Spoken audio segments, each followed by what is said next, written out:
dengan nama Allah. Siapa yang bersama namanya? Siapa yang sanggup bersama Allah? Bersama nama Allah cuma qalbu. Siapa yang berani? Takbirnya dengan kebencian. Berarti itu bukan membesarkan Allahu Akbar, tapi dia membesarkan kebencian. Kebencian akbar. Bismillahilladzi la yadurru ma'asmihi itu tujuannya. Ma'a bersama ismihi namanya. Jadi Allah akan menjaga, tidak akan membiarkan orang yang bersama namanya yadur disakiti oleh makhluk di langit, apalagi yang di bumi.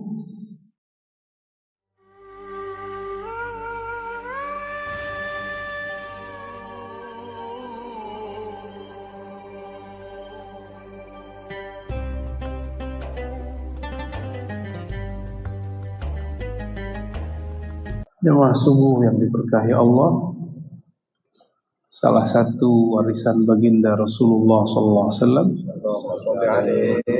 adalah menghidupkan subuh. Dari sebelum orang bangun, kita sudah bangun. Seandainya semua umat Islam menjaga sunnah ini, insya Allah tidak ada kemunduran di kalangan umat Islam. Kemunduran yang paling berbahaya bukan kemunduran kemajuan teknologi, bukan di bidang teknologi, tapi yang paling berbahaya itu kemunduran rohani. Orang-orang Jepang itu ada tradisi bangun pagi hari sebelum mereka modern hari ini. Tapi secara kerohanian mereka kurang. Makanya angka pembunuhan terhadap diri yang kita sebut bunuh diri itu setiap harinya ada. Artinya kemajuan peradaban zahir mereka tidak membuat bahagia rohaninya. Maka kalau diajak zikir ba'da sholat subuh, itu nggak usah malu-malu, Pak. Keluarin aja suaranya, la ilaha illallah. Dengan rohaninya, dengan jiwanya, dengan raganya, bersamaan membaca nama Allah Subhanahu wa Ta'ala. Sebelum mata ini terisi oleh data-data duniawi, handphone kita ini kan sekarang pintu ke semua alam, ya, benar ya? Handphone itu yang jadi hijab hari ini. Nah, sebelum kita menikmati dunia-dunia internet itu, kita buka dulu Google dalam kolbu, dan pembukanya hanya Allah dan nama kekasihnya Muhammad, Sayyidina Muhammad Rasulullah SAW. Maka beruntunglah orang yang paginya dimulai dengan menyebut nama Allah dan nama baginda Rasulullah SAW. Dalam hadis riwayat Imam Tirmidzi, hadis ini hasan. Hadis itu kualitasnya ada yang valid disebut sahih, ada yang valid tapi kurang sedikit namanya hasan, ada yang dhaif lemah. Ini hadisnya hasan. Nanti di akhirat akan ada orang yang ketika dihisab dan ditimbang amalannya tidak ada yang baik. Dibuat laporan, jadi nanti itu amalan kita di print semua. Printannya itu disebut sijil. Sijil itu bahasa Arab artinya laporan amal, tulisan. Disebutkan dalam hadis tersebut bahwa ada seorang hamba Allah ketika sijilnya diterbitkan di akhirat nanti, sejauh mata memandang, sepanjang umur dia tidak ada satupun kebaikan yang dia lakukan. Kira-kira kalau begini siapa yang ngambil? Malaikat neraka atau malaikat surga? Yang mau narik dia siapa kira-kira? Malaikat neraka pasti. malaikat azab, bukan malaikat rahmat.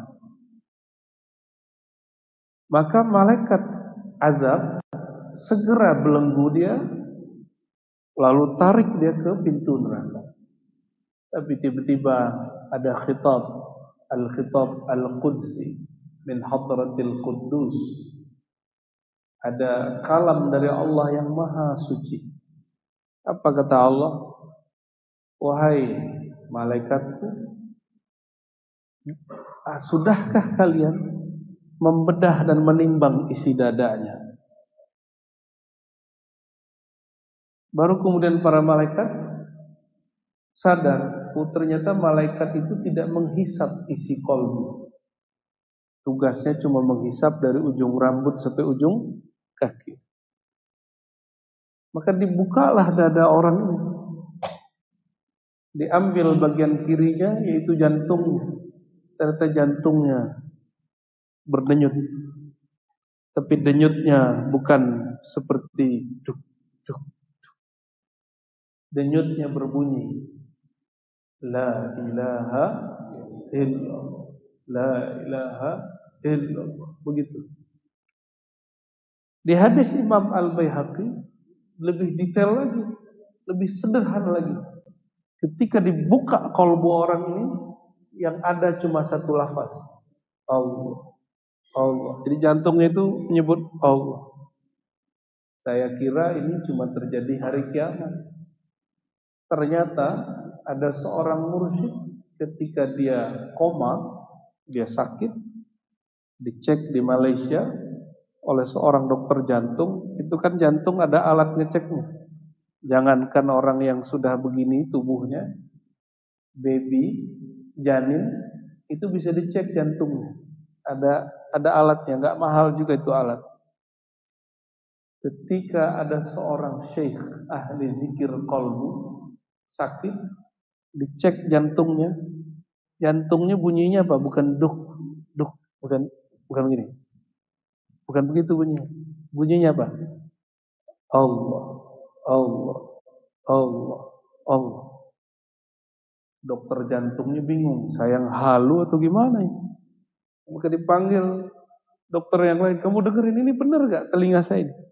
Didengar oleh dokter kedua, oh, iya. Bunyinya apa? Allah, Allah, Allah. Gak percaya juga, panggil perawatnya, sama. Ternyata ini tidak hanya di hari kiamat, tapi mulai terjadi hari ini. Barangkali itulah makna ayat. Ya, siapa yang buta di dunia, dia lebih buta di akhirat. Itu buta qalbu. Maka Bapak Ibu jemaah subuh yang bukan Allah, mulai pagi ini carilah ilmu zikir qalbu itu. Supaya apa? Kita ini nggak tahu sholat kita diterima apa enggak, kan nggak ngerti Pak. Tadi kepikiran dunia nggak Pak? Atau tahu-tahu imam udah walad dhalin. Nah, sholatnya kan kayak gitu nggak diterima. Tahu-tahu imam udah ruku aja. Karena kita belum merasakan siapa yang kita sembah dalam sholat. Karena sholat itu bahasa Arab, mending bahasa lama, sembahyang. Menyembah Allah, Allah yang maha mulia. Ulama kita, inilah yang dimaksud dalam hadis Abu Daud, Bismillahilladzi la yadurru ma'asmihi syai'un fil ardi wala fis sama wa huwas samiul alim. Dengan nama Allah, siapa yang bersama namanya? Siapa yang sanggup bersama Allah? Bersama nama Allah cuma qalbu. Sebelum makan bisa zikir Ustaz? Bisa ya? Kalau lagi makan bisa zikir nggak lidahnya? Lagi makan? Gimana caranya? Bismillahirrahmanirrahim. Nggak bisa. Ya. Maka orang Arab dulu punya kaidah, al-lisan tarjuman ma fil fuad. Lisan ini hanya terjemah isi qalbu. Jadi yang sebenarnya al-aslu ma fil fuad wal far'u tarjumanul lisan. Pokoknya ada di dalam kolbu, ini cabangnya. Beragama hari ini, khususnya agama Islam, sepertinya terjebak kepada beragama secara simbol. Coba aja lihat 2016 sampai 19, takbirnya luar biasa, tapi kita nggak menang. Kenapa? Karena cuma pakai, ya, yang dibentak ustadz lagi, ustadznya ahli zikir. Cari mati namanya. Matiin kolbu dia. Saya pernah dibentak Pak sama jamaah pakai takbir. Cuma kata kita ngajarin, udah, Islam tidak anti politik. Cuma masjidnya milik bersama. Kamu jangan bawa-bawa satu pilihan. Langsung Allahu Akbar. Lalu kita takbirin balik. Tumbang juga tuh orang. Takut, suruh masuk takut. Takbirin di luar masjid. Suruh masuk. Kamu sini takbir depan saya. Mana yang kuat kita takbirin. Gak ada yang berani. Takbirnya dengan kebencian. Berarti itu bukan membesarkan Allahu Akbar, tapi dia membesarkan kebencian. Kebencian akbar. Bukan begitu cara orang bermakrifat kepada Allah. Kenapa? Karena yang kita besarkan bukan Allah, yang kita besarkan kebencian. Saya bukan lagi ngasih jimat Pak, tapi ada yang mau maju politik tadi kan udah tutup ya tahun lalu ya. Kalau mau menang, antum besarkan Allah dalam qalbu. Udah mudah semuanya. Wala dzikrullahi akbar. Sungguh menyebut nama Allah itu lebih besar dari semuanya. Nah, lanjutan hadis tadi. Apa kata Allah? Hei malaikatku, itu jantung ambil. Ambil jantungnya.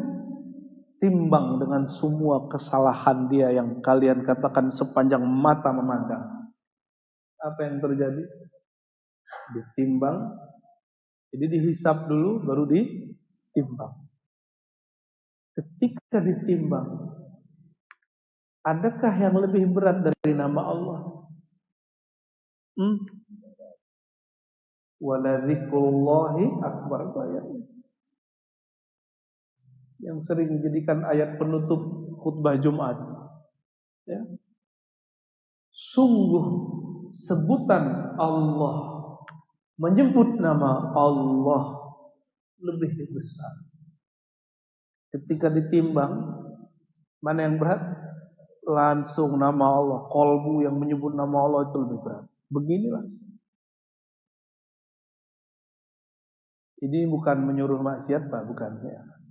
Tapi siapa kita yang tidak bermaksiat? Hatta ustaz kalau maksiat kecil di sisi Allah besar. Benar Ustaz ya? Kami yang ngaji kitab ini, kalau maksiat di sisi Allah lebih besar. Tetap satu dipandangnya tapi besar. Kalau orang awam satu-satu aja. Apa yang akan kemudian jadi modal kita ketemu Allah? Modal kita ketemu Allah, betapa senangnya, betapa ridhonya Allah ketika dibuka kolbu ini, isinya nama Dia. Ada kawan saya kesel banget sama temannya, tapi satu kali temannya ini sakit, dijenguk, nggak sadar buka buku-buku dia, ternyata yang ditulis nama sahib dia, foto sahib dia. Langsung dia terharu. Itu baru memakhluk. Oh, teman yang selama ini kita keselin, ternyata dia senang sama kita. Dia mengenang pertemanan dengan kita. Nah, itu sebenarnya sifat Allah yang sedikit diberikan kepada hamba. Ya. Jamaah subuh yang diberkahi Allah. Jadi Tugas kita di dunia ini, Bismillahilladzi la yadurru ma'asmihi. Ma'asmihi itu tugasnya. Ma'a bersama ismihi namanya. Jadi Allah akan menjaga, tidak akan membiarkan orang yang bersama namanya yadur disakiti oleh makhluk di langit, apalagi yang di bumi. Maka simpan nama Allah di kalbu. Mengkiaskan kepada orang yang baca Quran, hadis Bukhari, bahwa orang yang beriman baca Quran itu seperti buah-buahan yang baunya harum dan rasanya manis.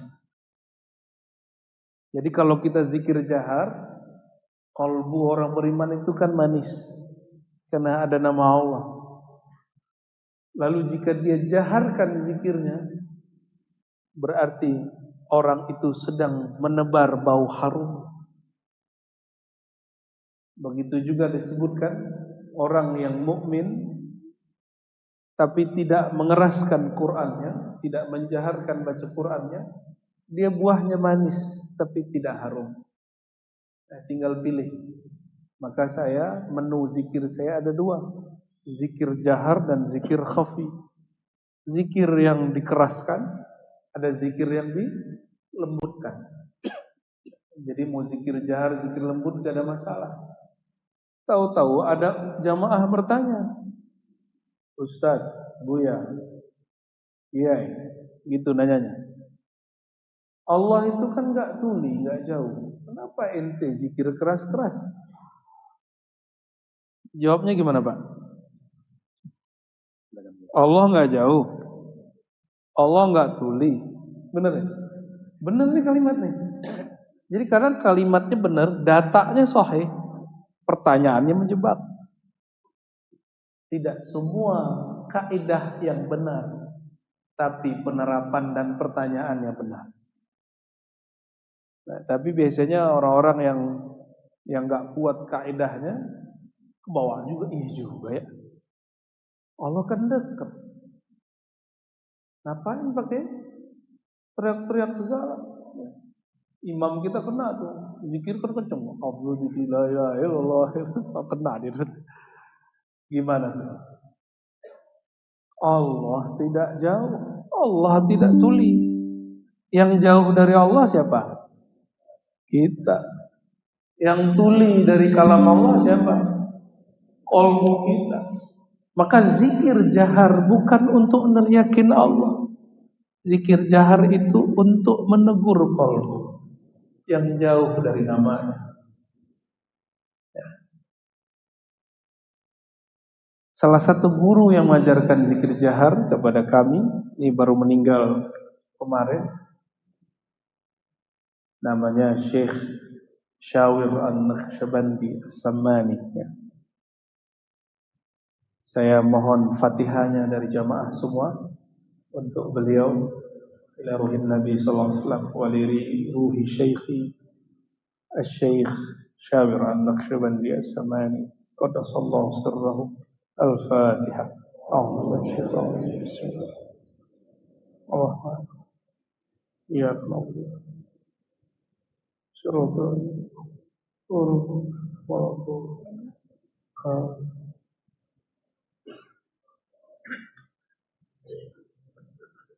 Beliau ini zikirnya dua. Setiap ba'da isya di suraunya. Surau itu kalau bahasa Arabnya zawiyah, tempat latihan zikir kalau di sana. Itu pada isya, ada orang nggak ada orang, beliau kalau habis isya duduk sebentar, putar tasbih. Tasbih yang 100 itu diputar 50 kali. Berapa kali itu, Pak? Sekitar 5.000. Itu yang dihitung, habis itu ditaruh. Tinggal kolbunya. Ini guru saya yang baru meninggal ini. Karena beliau sudah wafat, saya baru boleh sebut namanya. Dulu kita pernah bercerita tentang beliau, tapi kita sembunyikan namanya. Itu amalan beliau. Dan zikirnya, lidahnya dikunci, matanya dipejam. Kita sebut zikir khafi. Tapi hari-hari beliau ba'da subuh, ba'da maghrib itu zikirnya jahar. La ilaha illallah. Kencangnya bukan main. Orang kayak beliau bukan orang yang tuli juga hatinya. Kenapa masih zikir jahar? Ternyata beliau ini senang memberikan jatah untuk lidahnya, ya, untuk tubuhnya.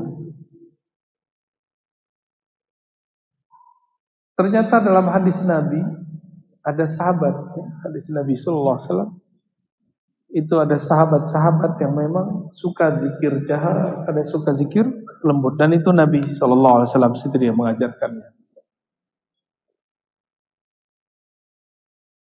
Lalu kenapa zikir la ilaha illallah yang tadi ada di hadis qudsi yang ditimbang qalbunya atau lafaz Allah Allah? Ternyata ada sebuah hadis qudsi yang lain, dialog hadis surat Imam Hakim, dialog Sayyidina Musa kepada Allah Subhanahu wa taala. Apa kata Sayyidina Musa? Ya Rabb, khussani bi dzikrin. Tolong ya Allah, beri aku kekhususan dalam berzikir. Maksudnya, kasih dong zikir spesial yang gak dikasih ke nabi-nabi yang lain, ke hamba-hamba engkau yang lain. Lalu Allah mengatakan, ya Musa, qul la ilaha illallah. Wahai Musa, bacalah la ilaha illallah. Itu ada tekniknya. Tapi kalau Nabi Musa langsung sama Allah, jadi tekniknya langsung Allah yang ajarkan. Lalu Nabi Musa masih nanya, ya Rabb, ini kan juga diajarin ke Nabi Adam, Nabi Nuh, Nabi Ibrahim, Nabi Yakub. Yang khusus dong buat saya. Oh, ternyata setiap kekasih-kekasih Allah itu ingin ada rahasia antara dia dan Allah Subhanahu wa ta'ala. Apa jawaban Allah Ta'ala? Ya Musa, kamu timbang la ilaha illallah dengan langit dan bumi. Kalau tadi yang di hadis Imam Tirmizi ditimbangnya pakai apa?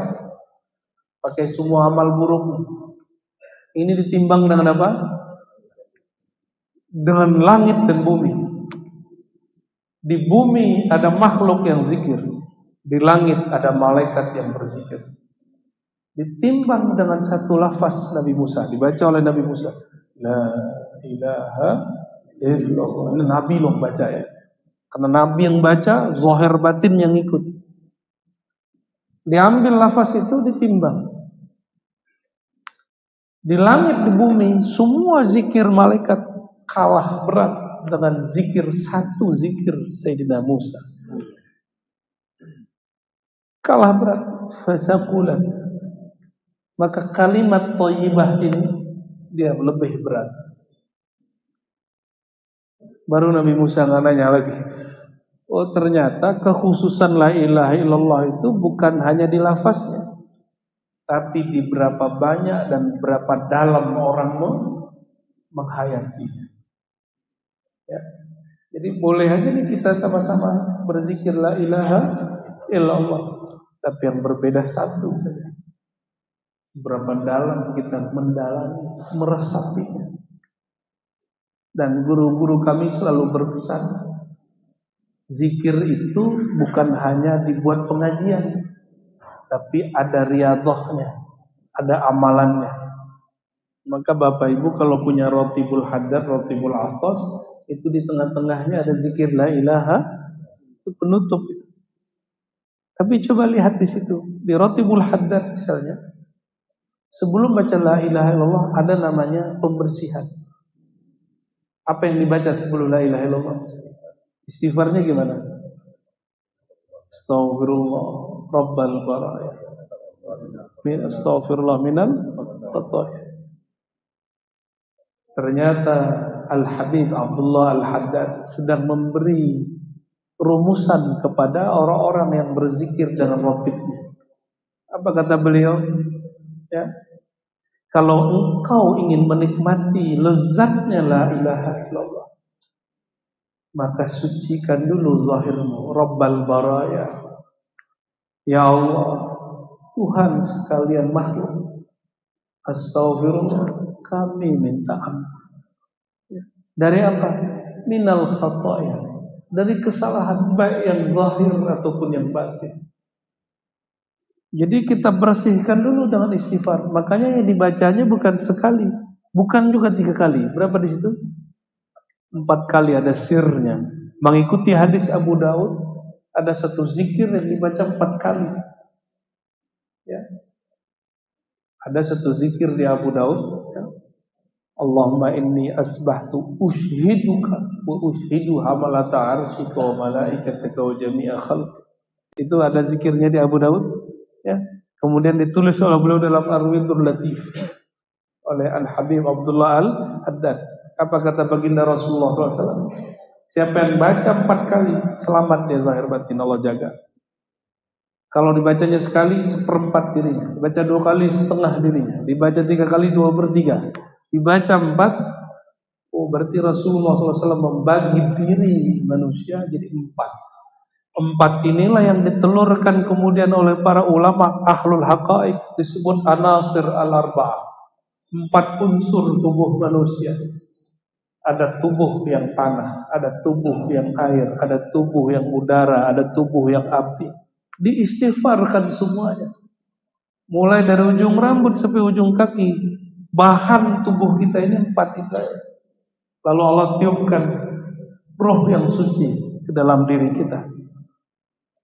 Roh ini kaitnya yang membuat dia terbelenggu 4 anasir ini. Jika dia durhaka kepada Allah Subhanahu wa ta'ala, maka kedurhakaannya diistighfarkan. Astaghfirullah rabbal baraya. Siapa tahu, ini mohon maaf, orang tua kita dulu ketika mereka melakukan hubungan spesial dengan ibu kita, dia nggak zikir, itu nggak ngefek Pak ke tubuh kita. Maka kita istighfarkan bahan air itu yang mengalir di tubuh. Siapa tahu dulu orang tua kita, termasuk kita sendiri, pernah makannya tidak halal atau syubhat. Tapi bagi ahli zikir, antum makan nggak nyebut basmalah itu syubhat. Walaupun secara fikih tidak, tapi dalam ilmu haqaiq, Sayyidina Nuh tidak pernah makan kecuali dengan bismillah, tidak pernah selesai kecuali dengan alhamdulillah. Maka disebutlah Sayyidina Nuh abdan syakura, hamba yang banyak bersyukur. Ya. Jadi kalau zikir astaghfirullah, 4 unsur tubuh ini istighfarkan. Ya. Saya dengar orang Bali senang baca Rotibul Haddad. Alhamdulillah, itu bagus Pak. Itu amalan wali kutub Al-Habib Abdullah Al-Haddad. Beliau zikirnya banyak. Nah, ini zikir untuk umum. Tapi zikir umumnya udah secanggih itu kalau paham. Baru setelah diistighfarkan yang 4, masuk ke la ilaha illallah. Teknik baca la ilaha ambil kepada ahlinya. Saya tidak boleh obral di pengajian subuh. Ya. Itu ada ilmunya. Kalau sholat lewat fikih mazhab, zikir lewat thariqah. Carilah mursyidnya. Ya. Cari mursyidnya, ambil, kunjungi, datangi mereka, ambil teknik berzikirnya kepada mereka. Kalau dapat tekniknya, baru berselaras antara zahir dan batin. Ya, insya Allah. Sampai jam berapa nih Pak? Jam 7. Yang mau kerja gimana? Aman ya? Mau tanya jawab? Iya. Tanya jawab aja ya. Baik, lebih kurang itu pengantar zikir, kajian zikir pada pagi ini. Semoga umat Islam di Bali kuat zikirnya, sehingga kolbunya makmur dengan nama Allah, supaya Allah tidak cemburu kalau ada selain namanya di kolbu. Innallaha ghayurun, Allah sangatlah pencemburu. Ya. Wassallallahu ala Muhammad. Silakan kalau ada yang mau berbagi pandangan, bercerita ataupun bertanya ya, silakan diatur Pak Haji ya. Ya, diatur. Silakan Pak. Assalamualaikum warahmatullahi wabarakatuh. Waalaikumsalam. Antum berdiri. Berdiri. Alam ya'ni lil ladzina amanu an takhsha'a qulubuhum li dzikrillahi wa ma nazala minal haqq wa la yakunu kal ladzina utul kitaba wa qul 'alaihim amanu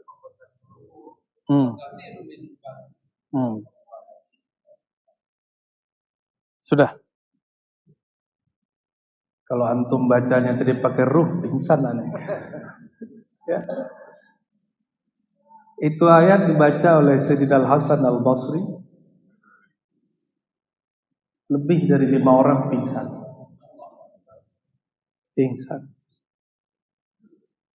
Dan diriwayatkan yang hadir di majelis Sayyidina Al-Hasan Al-Basri itu murid sahabat. Itu tidak hanya manusia, Pak. Jin pun hadir. Jin 4 jin meninggal.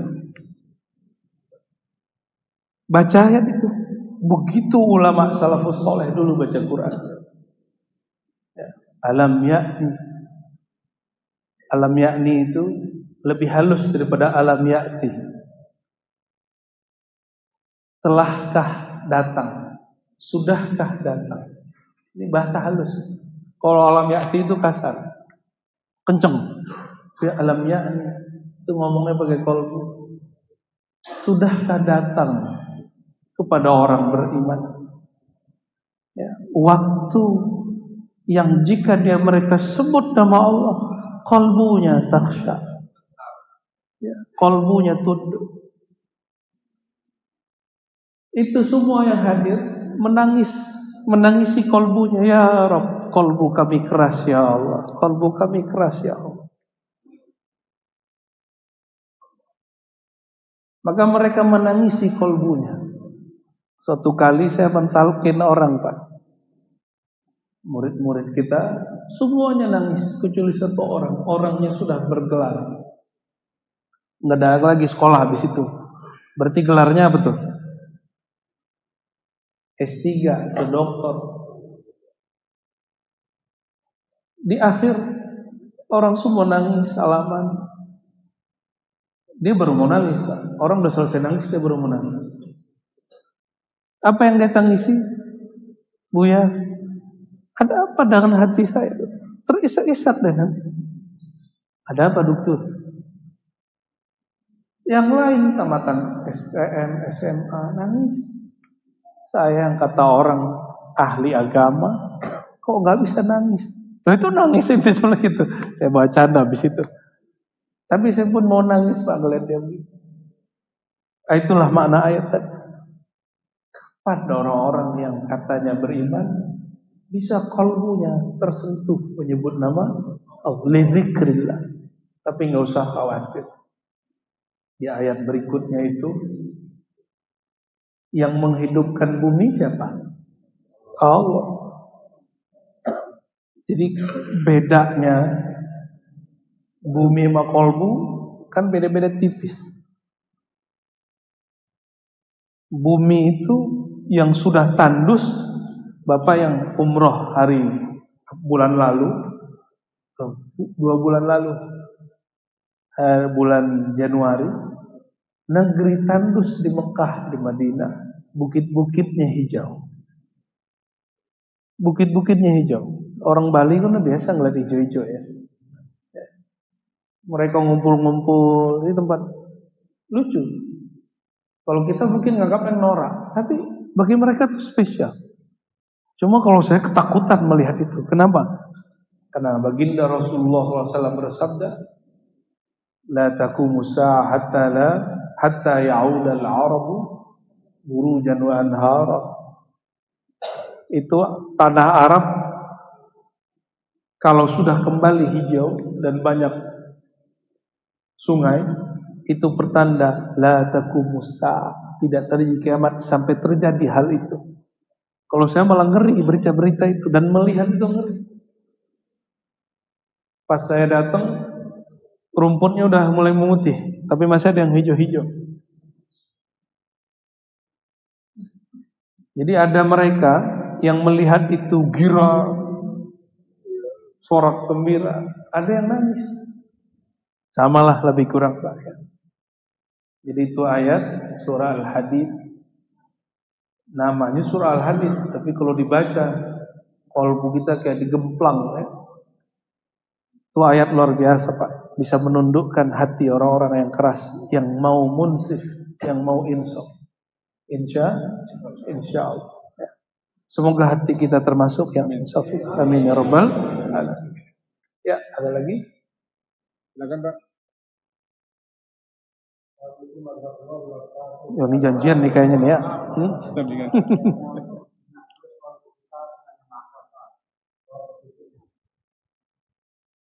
Supaya Bapak ini bisa ingat Allah terus Pak ya, begitu. Di dalam hadis perintahnya dan Al-Quran itu pasti nyambung. Di Quran itu ya ayyuhalladzina amanu zkurullaha dzikran katsira. Wahai orang beriman, zikirlah sebanyak-banyaknya, bukan selama-lamanya.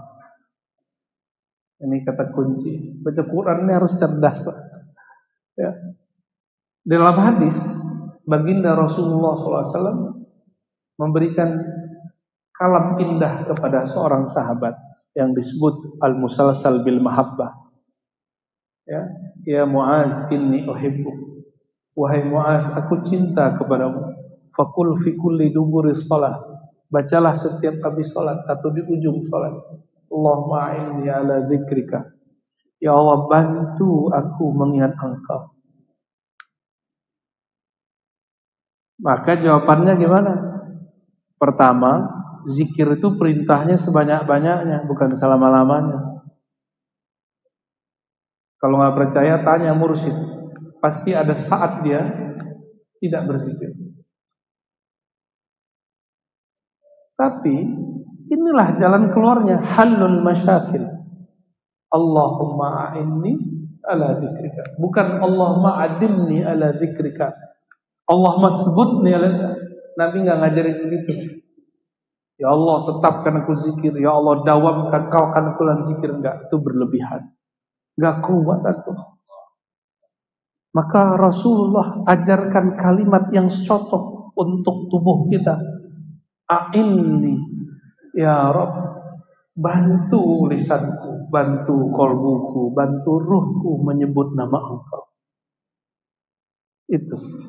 Jadi caranya banyak-banyak baca zikir ini. Baca doa ini, Allahumma a'inni ala dzikrika wa syukrika wa husni ibadatik. Min alamati aunillahi alaik. Ciri-ciri Allah memberikan aunnya, Allah membantu engkau. Yassarallahu alaik dzikrasmi. Allah mudahkan menyebut namanya.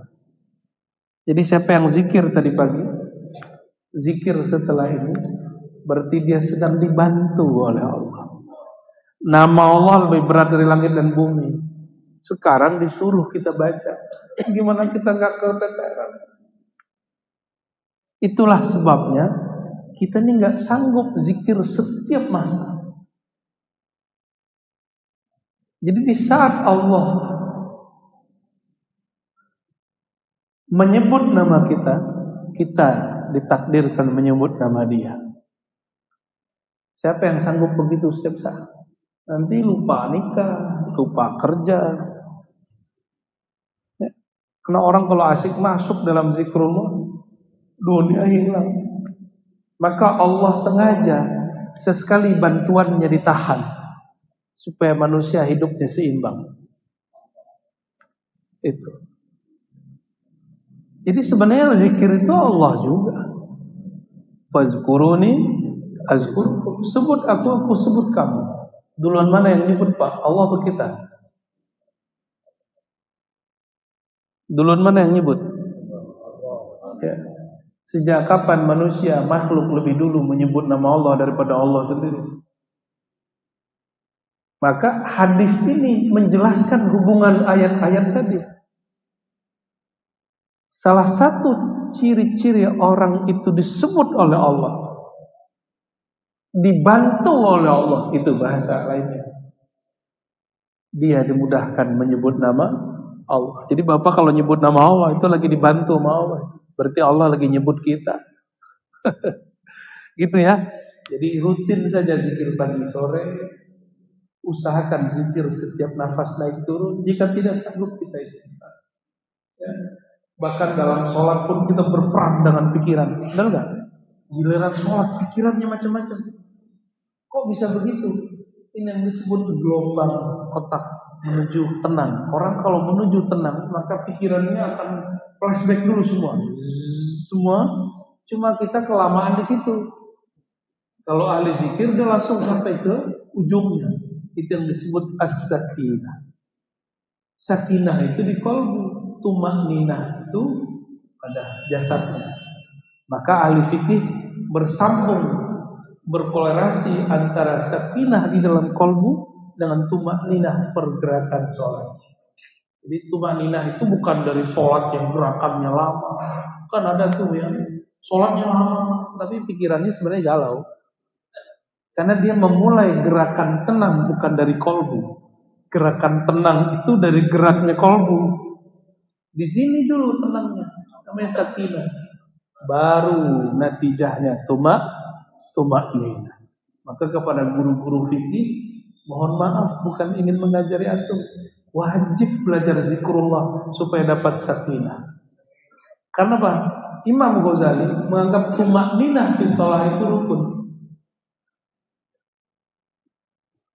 Termasuk penulis kitab Kifayatul Akhyar, Al-Imam Taqiyuddin Al-Husni, itu kitab mu'tamad dalam fikih Syafi'i. Itu tumakninah bagian daripada rukun.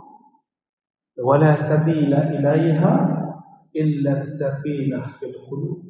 Tidak ada jalan menuju itu kecuali kalbu yang sudah diberi anugerah sakinah. Sakinah itu kalbu tenang.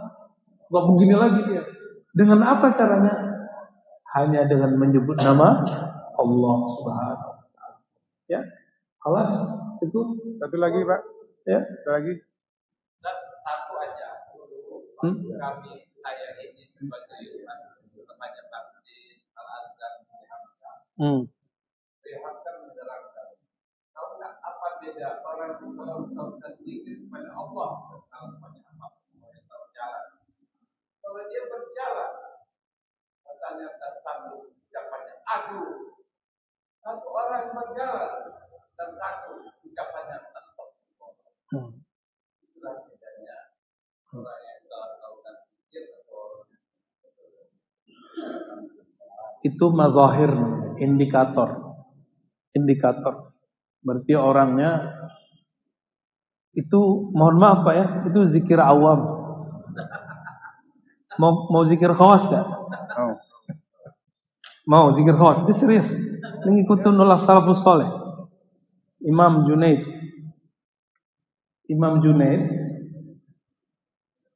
ketika ada muridnya kejepit kakinya, kesandung, bacanya lebih kenceng lagi, la haula wala quwwata illa billah. Apa kata gurunya ini? Kalian baca begitu karena kesakitan. Ada yang juga baca istighfar. Ini untuk orang awam soleh. Buya Hamka lagi berkalam untuk orang awam. Beliau lagi bukan berkalam dengan yang khawas. Jadi kalau kesakitan baru baca astaghfirullah. Ya. Kalau lagi ada masalah baru baca la haula. Ya. Pernah lagi ada masalah enggak? Terus giling-giling la haula. La haula. Saya sabar, Pak, saya sabar. Itu bagi orang awam soleh, betul. Tapi mau jadi orang awam selama-lamanya? Mau naik nggak? Harus naik. Jika ilmu zahir aja, ilmu umum aja ada kelas 1, kelas 2, kelas 3, masa ilmu zikir gitu-gitu aja dari dulu? Makanya sholat antum nggak khusyuk-khusyuk. Zikirnya nggak berkelas, karena nggak mau zikir yang berkelas. Zikir yang berkelas gimana? Tidak menyebut la haula wala quwwata illa billah atau astagfirullah ketika ada masalah. Menyebutnya ketika tidak ada masalah, bisa nggak? Itu ajaran beliau. Satu lagi, ada seorang imam dulu, sezaman juga lebih dahulu dari Imam Junaid, gurunya beliau, Syaril Saqati. Seingat saya dalam kitab Ar-Risalah Al-Qusyairah dan kitab-kitab yang lain, beliau ini punya toko di pasar. Tokonya kebakar. Toko kebakar, Pak. Semua toko kebakar, biasa kan? Kalau zaman kita biasanya toko kebakar ada unsur politik. Tapi ini nggak ada politik-politik, cuma musibah. Tiba-tiba beliau dikabarkan oleh asistennya, ya Sayyidi, uhturqat al-aswaq. Itu pasar kebakaran kecuali tokomu. Apa jawaban dia? Alhamdulillah. Seneng dia. Keramat juga nih gue nih. Ya. Kalau kita begitu kan, Pak? Ya. Alhamdulillah, semua rumah kebanjiran kecuali rumah saya. Ya.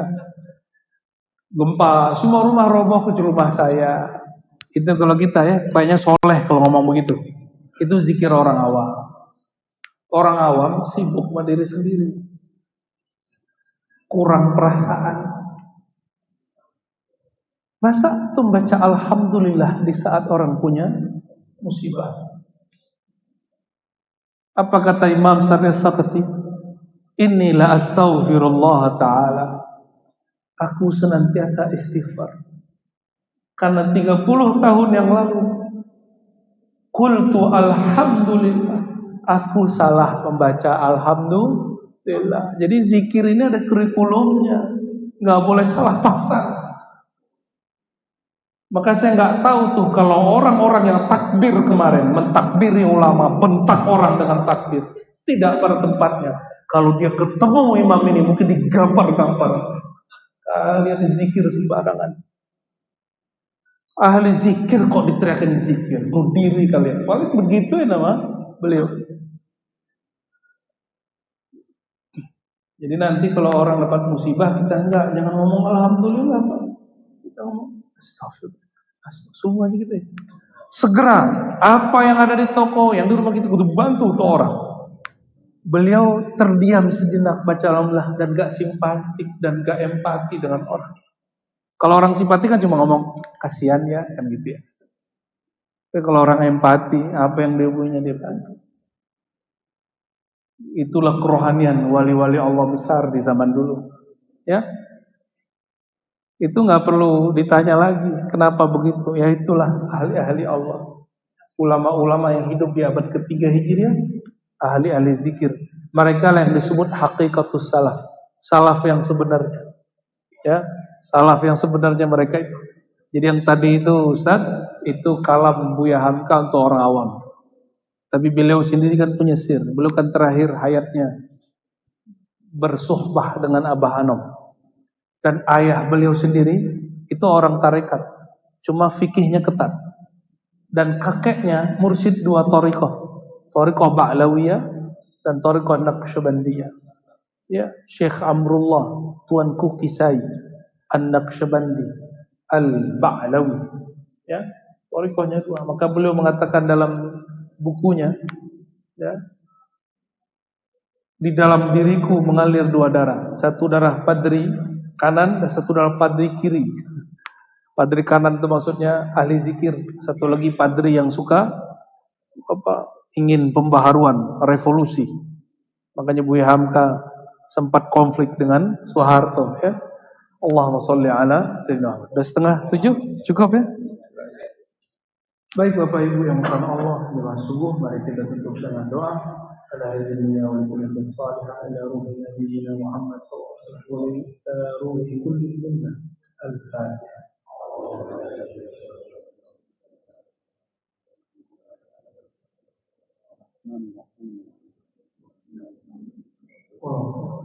Allahumma ya Rahman, ya man dzikruhu akbar min kulli syai'.